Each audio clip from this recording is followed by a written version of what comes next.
राधे राधे, प्रणाम। मैं पूनम अपने YouTube चैनल पूनम सरिता संगीत में आप सबका तहे दिल से स्वागत करती हूँ और आप सबके लिए ईश्वर से मंगल कामना करती हूँ। आज हम लोग बहुत ही सुंदर बेटी विवाह गीत लेके आए हैं। आप लोग सुनिए, कैसा लगा कमेंट बॉक्स में ज़रूर बताइएगा और खूब सारा प्यार और आशीर्वाद बनाए रखिएगा आप लोग। रोई रोई बेटी पूछे सुना मोरे बाबा, अरे कैसन बाटे रीतिया रिवाज रे लालनवा, अरे कैसन बाटे रीतिया रिवाज रे लालनवा।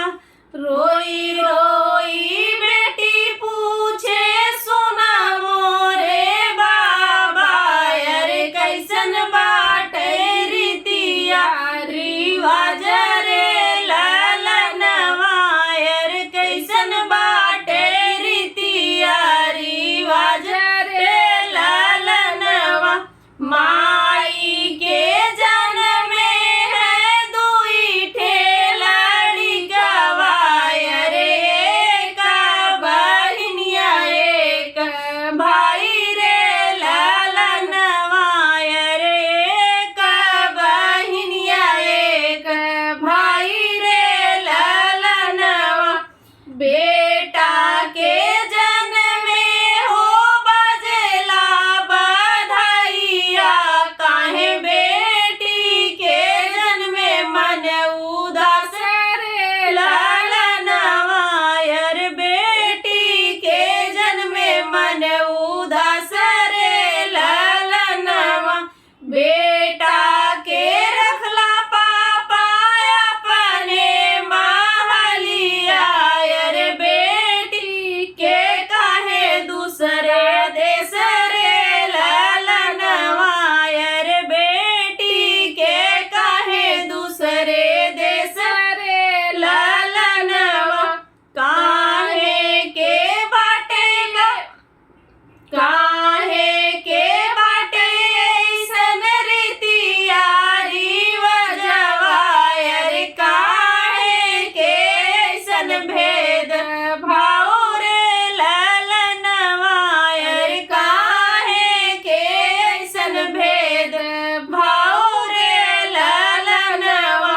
नाही बाटे ये बेटी रीतिया रिवाजवा, अरे नाही बाटे कौनो भेद भाव रे लालनवा, अरे नाही बाटे कौनो भेद भाव रे लालनवा। बेटा बेटी तया ही दूसरे के धनवा, अरे यही से बाटी हम लाचार रे लालनवा, अरे यही से बाटी हम लाचार रे लालनवा। तोहरे जन्म ले बेटी सब कोई उदास रहे, तोहर पापा रहले ज खुश रे लालनवा, अरे तोहर पापा रहले ज खुश रे लालनवा। अरे बेटी से बाटे मोरा उचारे पगड़िया, अरे बेटी राखई दुनौ कुल के लाज रे लालनवा, अरे बेटी राखई दुनौ कुल के लाज रे लालनवा। रोई रोई बेटी पूछे सुना मोरे बाचा, अरे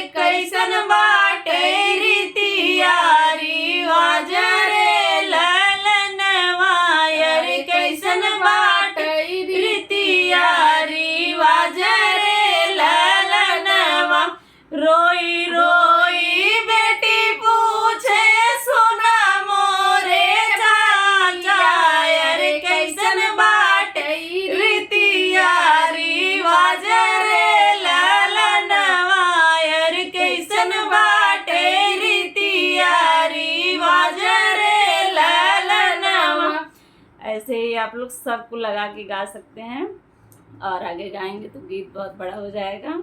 आप लोग पूरा सुनिएगा ज़रूर और बताइएगा कैसा लगा आप लोगों बहुत को। दुख भरी गीत है।